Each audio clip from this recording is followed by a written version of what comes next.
നിങ്ങളുടെ ഉദ്ദേശങ്ങൾ ശുദ്ധമാകുമ്പോൾ നിങ്ങൾക്ക് ആരെയും നഷ്ടപ്പെടുന്നില്ല, എന്നാൽ ആളുകൾക്ക് നിങ്ങളെ നഷ്ടപ്പെടും. ഇന്നത്തെ പ്രശ്നം, ആളുകൾ നല്ല ആളുകളെ വിലമതിക്കുന്നില്ല, പക്ഷേ അവരെ ഉപയോഗിക്കാൻ ശ്രമിക്കുന്നു. അതുപോലെ തന്നെയാണ് നിങ്ങളുടെ മൗനം, നിശബ്ദത മനസ്സിലാക്കാൻ കഴിയാത്ത ഒരാൾക്ക് നിങ്ങളുടെ വാക്കുകൾ ഒരിക്കലും മനസ്സിലാകാൻ പോകുന്നില്ല.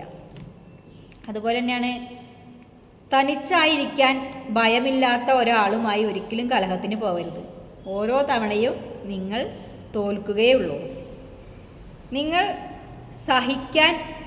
സഹിക്കുന്ന കാര്യങ്ങളിൽ ശ്രദ്ധിക്കുക. നിങ്ങളെങ്ങനെ സഹിക്കുന്നുള്ള കാര്യങ്ങൾ ശ്രദ്ധിച്ചാൽ അതിന് മനസ്സിലാക്കാൻ കഴിയുക നിങ്ങളോടുള്ള ആളുകളുടെ പെരുമാറ്റം എങ്ങനെ ആകണമെന്ന് നിങ്ങൾ ആളുകളെ പഠിപ്പിക്കുകയാണ് ചെയ്യുന്നത്. അതുപോലെ അവരോടുള്ള നിങ്ങളുടെ മനോഭാവത്തിലെ മാറ്റങ്ങൾ അവരെല്ലാവരും ശ്രദ്ധിക്കും, അല്ലേ? പക്ഷേ അവരോടുള്ള ആ ഒരു മനോഭാവത്തിൽ മാറ്റം വരാൻ ഉണ്ടായ കാരണം, അവരുടെ ഭാഗത്തു നിന്നുണ്ടായ കാരണം എന്താണെന്നുള്ളത് ആരും ശ്രദ്ധിക്കുന്നില്ല. മാറ്റം നമ്മളിൽ മാത്രമല്ല, അവരിൽ മാറ്റം ഉണ്ടാകുന്നത് കൊണ്ടാണ് നമ്മളുടെ മനോഭാവത്തിലും പെരുമാറ്റത്തിലും മാറ്റം വരുന്നത്. അപ്പം നമ്മളുടെ മാറ്റം മാത്രമാണ് ശ്രദ്ധിക്കപ്പെടുന്നുള്ളൂ. അവർക്ക് ആ മാറ്റത്തിന് കാരണമായ അവരുടെ പെരുമാറ്റം എന്താണെന്നുള്ളത് അവർ ശ്രദ്ധിക്കുന്നില്ല. അതുപോലെ മരിച്ച ആളുകളെ എത്ര പെട്ടെന്ന് മറക്കുന്നു എന്ന തിരിച്ചറിവ് നിങ്ങൾക്ക് ഉണ്ടാകുന്ന അന്ന് മുതൽ നിങ്ങൾ ജീവിച്ചിരിക്കുമ്പോൾ ആളുകളെ ഇംപ്രസ് ചെയ്യുന്നത് അവസാനിപ്പിക്കും. കാരണം ജീവിച്ചിരിക്കുമ്പോഴുള്ള ഇംപ്രസ്സൊക്കെ ഉള്ളൂ, മരിച്ചു കഴിഞ്ഞാൽ 2 ദിവസം കഴിഞ്ഞോടുകൂടി കാര്യങ്ങളൊക്കെ അവസാനിച്ചു.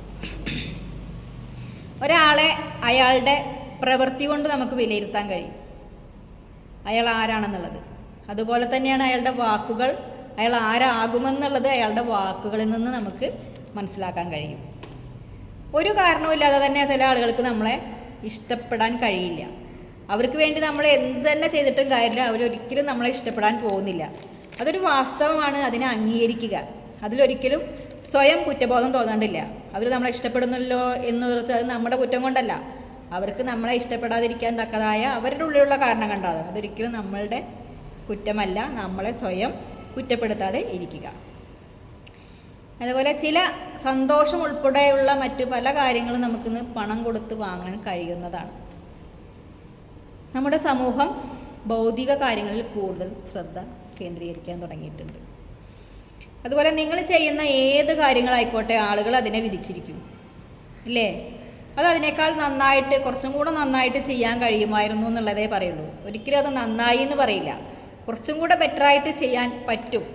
വിധി എഴുതാനാണ്, ജഡ്ജസ് ആവാനാണ് എല്ലാവരും തീരുമാനിക്കുക, അല്ലേ? എല്ലാവരും അതിനാണ് ശ്രമിക്കുക. ഒരിക്കലും നമുക്ക് ഫുൾ പോയിൻ്റ് ഒന്നിനും കിട്ടാൻ പോകുന്നില്ല. അതുപോലെ ലോകത്തെ സന്തോഷിപ്പിക്കാനൊക്കെ പ്രയാസകരമാണ്. നിങ്ങൾക്ക് എല്ലായ്പ്പോഴും മികച്ചതായി ഇരിക്കാനൊന്നും കഴിഞ്ഞൊന്നും വരില്ല. എന്നാലെന്താ ചെയ്യാൻ പറ്റുക? നിങ്ങൾക്ക് നിങ്ങളോട് സത്യസന്ധത പുലർത്താനും ആത്മാർത്ഥത ഉള്ളവനായിരിക്കാനും ഒക്കെ നമുക്ക് ശ്രദ്ധിക്കാൻ കഴിയും, അല്ലേ? എല്ലാവരും സന്തോഷിപ്പിക്കാനൊന്നും നമുക്ക് കഴിയില്ല. നമുക്ക് നമ്മുടെ കാര്യങ്ങളിലേക്ക് ശ്രദ്ധ കേന്ദ്രീകരിച്ച് നമ്മൾ സത്യസന്ധത ഉള്ളവരായിരിക്കുക, ആത്മാർത്ഥത ഉള്ള ആളായിരിക്കുക.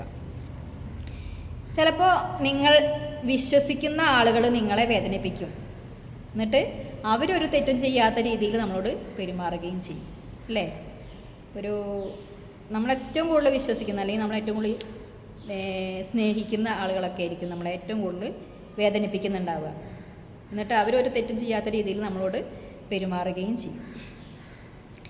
നമ്മൾ ദിവസവും അഭിമുഖീകരിക്കുന്ന യുദ്ധത്തെക്കുറിച്ച് ആരും ശ്രദ്ധിക്കാറില്ല, അല്ലേ?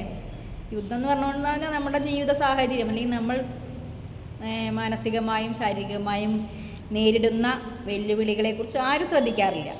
അപ്പോൾ എന്താ വേണ്ടത്? നമ്മൾ സ്വന്തം ക്ഷേമത്തിനായി പോരാടുക. അത് നമ്മൾക്ക് ചെയ്യാം. നമ്മൾക്ക് വേണ്ടി പോരാടാനും നമ്മുടെ ക്ഷേമവും ഐശ്വര്യവും സന്തോഷവും സമ്പത്തും ഒക്കെ നമ്മളുടെ മാത്രം ഉത്തരവാദിത്തമാണ്. അതിന് വേണ്ടിയിട്ട് നമ്മൾ പോരാടുക. ബാക്കിയുള്ള യുദ്ധങ്ങളൊന്നും ആരും ശ്രദ്ധിക്കില്ല. ഓക്കെ.